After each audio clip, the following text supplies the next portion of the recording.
இத போல ஒரு சிக்கன் பொடி மாசு செஞ்சு சாப்பிட்டீங்கன்னா இதுக்கு நீங்க அடிமையாயிடுவீங்க. இப்போ ஒரு மிக்ஸி ஜார் வச்சுக்கலாமா. 1/2 கிலோ சிக்கன், எலும்பு இல்லாத சிக்கனா வாங்கியிருக்கேன். நல்லா தண்ணி இல்லாம வடிகட்டிடுங்க. இப்ப ஜார்ல சேர்த்துடலாம். ஒன்னும் பாதியமா கொரகொரப்பா அரைச்சு எடுத்துக்கங்க. இப்போ ஒரு கடாய் வச்சுக்கலாம். ஒரு 2 டேபிள் ஸ்பூன் அளவுக்கு எண்ணெய் சேர்த்துக்கலாம். கொஞ்சமா ஜீரகம் சேர்த்துடலாம். 150 கிராம் சின்ன வெங்காயம் எடுத்து 2 கட் பண்ணி வச்சிருக்கேன். நல்லா வதக்கிடுங்கம்மா. வெங்காயம் இந்த அளவுக்கு வதங்கி வர டைம்ல ஒரு தக்காளி எடுத்து பொடியை நறுக்கிடுங்க. தக்காளியும் சேர்த்து ஓரளவுக்கு நல்லா ஃபர்ஸ்ட் வதக்கிடலாம். நம்ம அரைச்சு வச்சிருக்க சிக்கன் இதையும் சேர்த்துக்கலாம். ஒரு 4 நிமிஷத்துக்கு நல்லா ஃபர்ஸ்ட் வதக்கிடுங்க. மீடியமான தீல அப்படியே இருக்கட்டும். பார்க்கலாம். சிக்கனும் கொஞ்சம் நல்லா வெந்திருக்கு. இஞ்சி பூண்டு பேஸ்ட் 2 டீஸ்பூன் சேர்த்துக்கலாம். நல்லா கலந்து விட்டுருங்க. ஃபர்ஸ்ட் 1 டீஸ்பூன் அளவுக்கு மிளகாய் தூள் சேர்த்துக்கலாம். 1 டீஸ்பூன் மல்லித்தூள் சேர்த்துக்கலாம். 1/2 டீஸ்பூன் ஜீரகத்தூள், 1 டீஸ்பூன் கரம் மசாலா சேர்த்துக்கலாம். கொஞ்சமா மஞ்சத்தூள், கூடவே தேவையான அளவு உப்பு. நல்லா மிக்ஸ் பண்ணிடுங்க.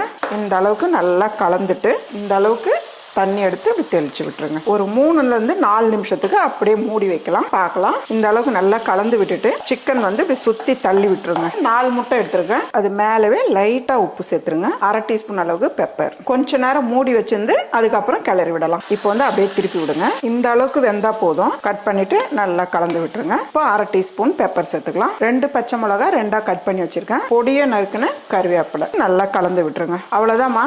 நல்ல ஒரு டேஸ்டான சிக்கன் பொடி மாஸ் ரெடி.